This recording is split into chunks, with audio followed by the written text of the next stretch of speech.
Hello dear students, my name is Bharat Pawar and my channel's name is Biosimplified with Bharat Sir।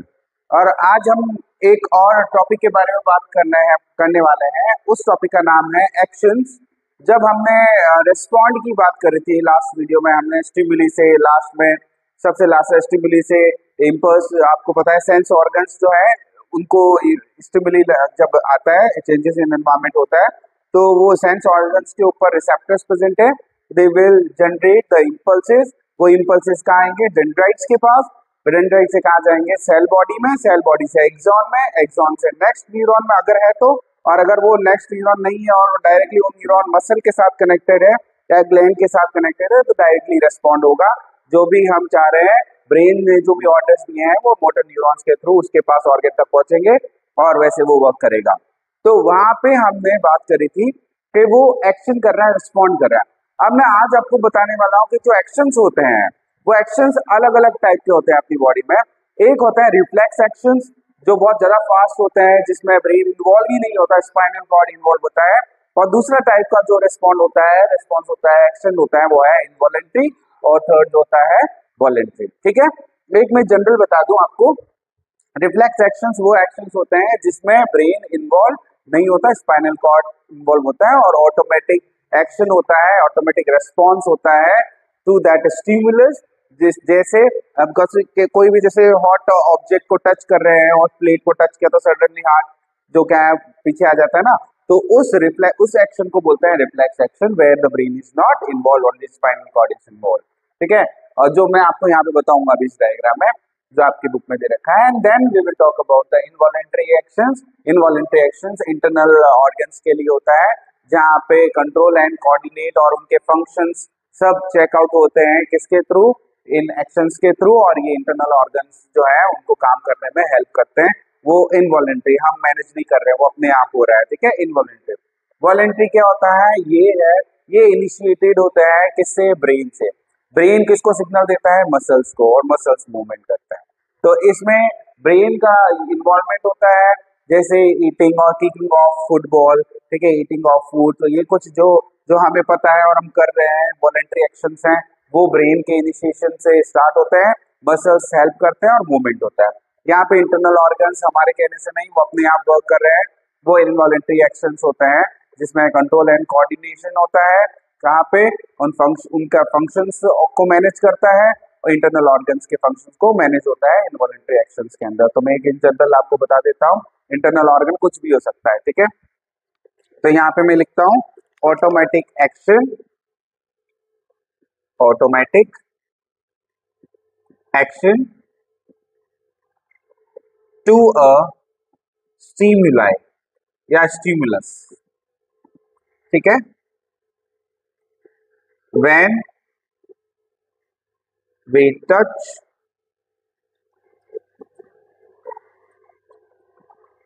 hot plate, our hand move, our hand move back suddenly। ये जो action है, this action is called reflex action, जो मैं आपको वहां पे बताऊंगा। ठीक है, इनवॉलेंट्री में क्या होता है? यहाँ पे होता है कंट्रोल एंड कोऑर्डिनेट होता है। किसके कोऑर्डिनेशन हो रहा है? कहाँ पे कोऑर्डिनेशन हो रहा है? कहाँ पे हो रहा है? उनके फंक्शंस में हो रहा है। ठीक है, उनके फंक्शंस, कौन से फंक्शंस, कहाँ पे हो रहा है ये सब कुछ? ये हो रहा है इंटरनल ऑर्गन्स। जो इंटरनल ऑर्गन्स अपने आप मैनेज हो रहे हैं ना, हम तो कुछ नहीं कर रहे ना, अपने आप अपनी बॉडी अपने आप मैनेज कर रही है। तो ऐसे एक्शंस जहाँ पे हम विलिंगनेस इन्वॉल्व नहीं है, अपने आप चीजें मेंटेन हो रही है, ऐसे एक्शंस को क्या हो रहा है? इनवॉलेंटरी एक्शंस बोल रहे हैं। और अपनी बॉडी में जैसे ऑटोनॉमिक नर्वस सिस्टम होता है, वो मैनेज करता है, इनको कंट्रोल एंड कोऑर्डिनेशन कर रहा है, इनके फंक्शंस को कोऑर्डिनेट कर रहा है। ठीक है, और उसके बाद इनवॉलेंटरी के बाद वॉलेंटरी जब हम देखते हैं तो these are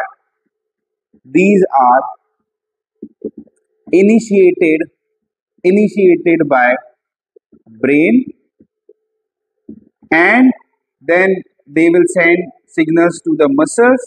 Once they will get the signal, there will be a movement. क्या होगा? movement होगा. ठीक है, जैसे एक एग्जाम्पल मैं यहाँ पे लिख लेता हूँ, kicking of football, eating food. ये सब सोच समझ के कर रहे हैं ना, ये सोच समझ के कर रहे हैं, ब्रेन इन्वॉल्व है इसमें, तो अपने आप हो रहा है बॉडी के अंदर, हमारे हाथ में कुछ नहीं है, अपने आप चीजें होंगी. और इस वाले में तो ब्रेन ही इन्वॉल्व नहीं है, स्पाइनल कॉर्ड इन्वॉल्व है. ठीक है, तो ये जो डिफरेंट टाइप ऑफ एक्शंस हैं मैंने आपको बता दिए. There are 3 type of actions. One is reflex, second is involuntary and third is voluntary. You can see the things with the examples. Now we will talk about the reflex actions. The first one reflex action, जो NCERT में दे भी रखा है. तो यहाँ पे मैं एक डेफिनेशन लिख लेता हूँ इस रिफ्लेक्स एक्शन की. ठीक है, a sudden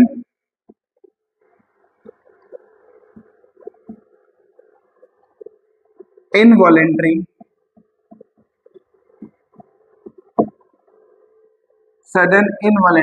action to a stimuli या stimulus where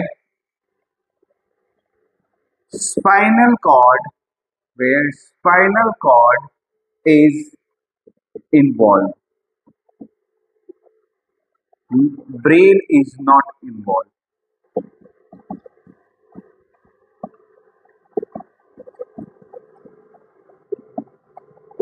And this is called reflex action. Sudden, immediate action, involuntary action to a stimulus in which brain is not involved, spinal cord is involved. जब कभी pin चुभती है ना, तो pin चुभती है तो pin चुभने के बाद सडनली हाथ हटा देते हैं. तो सडनली जो हाथ हट रहा है वो जो एक्शन है, वो एक्शन को रिफ्लेक्स एक्शन बोल रहे हैं. ठीक है, 10 पार्टिकल आईज में जाने से पहले अपनी आईज बंद हो जाती है. ठीक है, तो वो एक्शन क्या होता है? रिफ्लेक्स एक्शन होता है. Where the spinal cord is involve, brain is not involve. यहाँ पे मैंने एक जैसे डायग्राम बनाया है, जैसे ये रिसेप्टर है ना, ये रिसेप्टर को क्या मिलेगा? इसको मिलेगा स्टिमुलस. क्या मिलेगा? स्टिमुलस. पिन चुभी है, ठीक है, पिन चुभना है, स्टिमुलस हुआ. तो रिसेप्टर्स ने वो सिग्नल रिसीव किया. वो रिसेप्टर ने सिग्नल रिसीव करके वो किसको दे दिया? कौन से टाइप के न्यूरॉन को दे दिया? ये न्यूरॉन दिख रहा है, this neuron is called sensory neuron. This neuron is called sensory neuron. तो यहाँ से इम्पल्स कहाँ जाएंगे? यहाँ से इम्पल्स रिसेप्टर से होते हुए इम्पल्स, यहाँ से होते हुए sensory neuron will carry these impulse, and these impulse will be shifted to this part. This part is called spinal cord. As I said, spinal cord is involved, brain is not involved. तो directly spinal cord decide करके ये जो एक यहाँ पे दे रखा है ना neuron, that neuron is called relay neuron. What it is called? Relay neuron. तो अब relay neuron के थ्रू वो जो स्पाइनल कॉर्ड ने सिग्नल्स दिया है, यहाँ से सिग्नल्स रिले न्यूरॉन के थ्रू मोटर न्यूरॉन्स में आएंगे. मोटर न्यूरॉन्स उन्हें एनालाइज किया ना. अब उस सिचुएशन में, इमरजेंसी सिचुएशन में क्या करना है? बॉडी को बचाना है. तो बॉडी को बचाने वाले जो सिग्नल्स है स्पाइनल कॉर्ड ने रिले न्यूरॉन को देके डायरेक्टली शिफ्ट कर दिए. कहाँ पे? Motor neuron. मोटर न्यूरॉन उन सिग्नल्स को कहाँ लेके आएगा? इफेक्टर ऑर्गन तक लेके आएगा. कहाँ लाएगा? इफेक्टर ऑर्गन तक. वो इफेक्टर ऑर्गन क्या हो सकता है? ये इफेक्टर ऑर्गन मसल हो सकता है, ग्लैंड हो सकता है, कुछ भी हो सकता है. फिलहाल क्योंकि पिन चुभी है यहाँ पे, या हॉट प्लेट को टच किया है जिससे हैंड को मूव करना है, तो मूवमेंट में मसल्स यूज होते हैं. तो यहाँ से जब स्टिमुलस लगाया, पिन चुभी है, तो रिसेप्टर्स ने रिसीव किया. रिसेप्टर्स ने रिसीव करके वो सिग्नल कहाँ भेज दिया? सेंसरी न्यूरॉन के थ्रू. कहाँ भेज दिया? स्पाइनल कॉर्ड ने रिले न्यूरॉन और मोटर न्यूरॉन के थ्रू सिग्नल वापस भेजे कि भाई हाथ हटाना है, मसल्स है, मसल्स को सिग्नल भेजे. ठीक है, तो हाथ हटा रहा है, तो इफेक्टर क्या है? मसल. मसल के पास जब सिग्नल्स आएंगे हैंड रिमूव करने के लिए, हटाने के लिए, देन क्या होगा? रेस्पॉन्स होगा. ठीक है, तो ये एक जो डायग्राम मैंने बनाया है, ये रिफ्लेक्स एक्शन का डायग्राम है. और मैंने डेफिनेशन यहाँ पे लिख दिया, sudden immediate involuntary action towards certain stimuli where the spinal cord is involved, brain is not involved. Okay, that is called reflex action. तो मैं एक यहाँ पे क्या बना देता हूँ अभी, एक फ्लो चार्ट बना देता हूँ एंड फिर लास्ट में एक ही टॉपिक रहेगा, वो होगा रिफ्लेक्स आर्क। तो मैं रिफ्लेक्स आर्क यहाँ लिख देता हूँ, ठीक है, रिफ्लेक्स आर्क। तो रिफ्लेक्स आर्क यहाँ लिख देते हैं, पहले ही लिख देते हैं, that is reflex arc. What is reflex arc? The pathway of the pathway of reflex action, the pathway of reflex action is called reflex arc. The pathway of reflex action is called reflex arc. ठीक है, ये arc देखो ना, यहाँ से pathway है, ये pathway यहाँ से यहाँ जाके ये आया, तो ये जो आर्क बन रहा है ना यहाँ पे between the sensory, relay and motor neuron, ये जो आर्क बन रहा है, this arc, because this is the arc helping these impulse to transfer. तो impulses are started from the receptors, फिर वो इम्पल्सेस यहाँ से होते हुए यहाँ से घूम के आया, तो एक आर्क बना रहे हैं ना, और ये पाथ किसका है? रिफ्लेक्स एक्शन का पाथ है। तो इस पाथ को क्या बोलते हैं? बिकॉज ये आर्क बना रहा है, that is called reflex arc. ठीक है, अब मैं एक चीज और बताता हूँ आपको, देखो अब यहाँ पे मैं ये फ्लो चार्ट जो मैंने यहाँ पे बनाया ना, एक बार फ्लो चार्ट में बता देता हूँ, जिससे ये टॉपिक क्या हो जाएगा, रिफ्लेक्स एक्शन में ना कंप्लीट हो जाएगा। चलो लिखते हैं, ठीक है। सबसे पहले क्या लिखना है आपने? सबसे पहले यही से करता हूँ, यहाँ पे लिखते हैं स्टिमुलस। सबसे पहले क्या आएगा? स्टिमुलस है, ठीक है। स्टिमुलस के बाद क्या होगा? स्टिमुलस से सिग्नल्स किसने रिसीव किए? रिसेप्टर्स। किसने? रिसेप्टर्स। रिसेप्टर्स ने इंपल्स बनाए, वो इंपल्स कौन लेके गया? कौन लेके जा रहा है? वो इंपल्स लेके जा रहा है सेंसरी न्यूरॉन। Sensory neuron. फिर सेंसरी न्यूरॉन से चीजें कहाँ आ रही है? सेंसरी न्यूरॉन से चीजें कहाँ आ रही है? यहाँ आ जाती है। कहाँ आ जाती है? In the spinal cord. कहाँ जा रही है? स्पाइनल कॉर्ड में चीजें जा रही है। फिर स्पाइनल कॉर्ड से चीजें कहाँ आ रही है? आप देखो, स्पाइनल कॉर्ड से सिग्नल्स कौन ले जा रहा है? मोटर न्यूरॉन्स ले जा रहे हैं, ठीक है। कौन ले जा रहे हैं? Motor neurons. ये रहे मोटर न्यूरॉन्स। कहाँ लेके आए हैं? कहाँ लेके आए हैं? इफेक्टर्स तक। इफेक्टर्स। इफेक्टर्स क्या हो सकते हैं? इफेक्टर्स हो सकते हैं मसल्स, क्योंकि मसल्स के बिना तो मूवमेंट हो नहीं सकता, तो मसल्स तक सिग्नल्स आएंगे। And then at the end what will happen? There will be response. क्या मिलेगा? रेस्पॉन्स मिलेगा।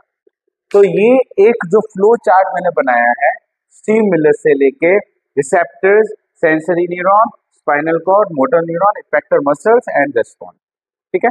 तो इस टाइप से ये पूरा रिफ्लेक्स एक्शन वाला पार्ट आपको याद करना है और ये सब चीजें आपको आनी चाहिए। तो इस वाले पार्ट में हमने क्या क्या पढ़ा है? इस वाले पार्ट में हमने दो चीजें पढ़ी है, the type of actions. There are 3 type of actions. Nervous जो एक्शंस हो रहे हैं ना, नर्वस एक्शंस कितने टाइप के होते हैं? 3 टाइप के, क्योंकि खाली रिफ्लेक्स एक्शन नहीं होता है, अपनी बॉडी में और भी अलग अलग एक्शंस होते हैं। एक जो इंटरनल ऑर्गन को मैनेज करने के लिए जो एक्शन हो रहा है, ऑटोनॉमिक नर्वस सिस्टम जो करता है, वो एक्शन होता है। ये वाला एक्शन कौन सा? इनवॉलेंट्री होता है। एक रिफ्लेक्स एक्शन होता है जो सडन इमरजेंसी सिचुएशंस में हमें हेल्प करता है, सो दैट हम अपने आप को बचा पाए, वो रिफ्लेक्स एक्शन होता है। एक जो जानबूझ के हो रहा है, जैसे हैंड से मैं ग्लास पिक कर रहा हूँ, या मैं फुटबॉल को किक कर रहा हूँ, या मैं ईटिंग कर रहा हूँ, या मैं वॉक कर रहा हूँ, तो ये जो वॉलेंटरली जो हम कर रहे हैं एक्शंस, इनको वॉलेंटरी एक्शंस बोलते हैं। और इसमें ब्रेन ऑब्वियसली क्या होगा? इन्वॉल्व होगा। इसमें ब्रेन इन्वॉल्व नहीं होगा, इसमें ऑब्वियसली ब्रेन होगा, ठीक है, वो ऑटोनॉमिक नर्वस सिस्टम करेगा। फिर मैंने आपको दूसरे पार्ट में बताया रिफ्लेक्स एक्शन क्या है, और एग्जाम में ये 3 मार्क्स का question CBSE most of the time they are asking, तो आप ये चीज ध्यान रखना। रिफ्लेक्स एक्शन में 3 चीजें आपको डायग्राम के साथ 4 चीजें याद रखनी है। एक तो डायग्राम याद रखना है ये वाला, उसके बाद आपको इसकी डेफिनेशन, दोनों की, आर्क की एंड एक्शन की, दोनों की डेफिनेशन, ये एक्शन ये आर्क, और फिर ये फ्लो चार्ट की कैसे फंक्शनिंग होती है, ठीक है। तो अगर आपको मेरे वीडियोस अच्छे लगते हैं तो please like and share with your friend, जितना हो सके प्लीज शेयर करिए और मेरे चैनल को सब्सक्राइब करिए। Thank you for watching.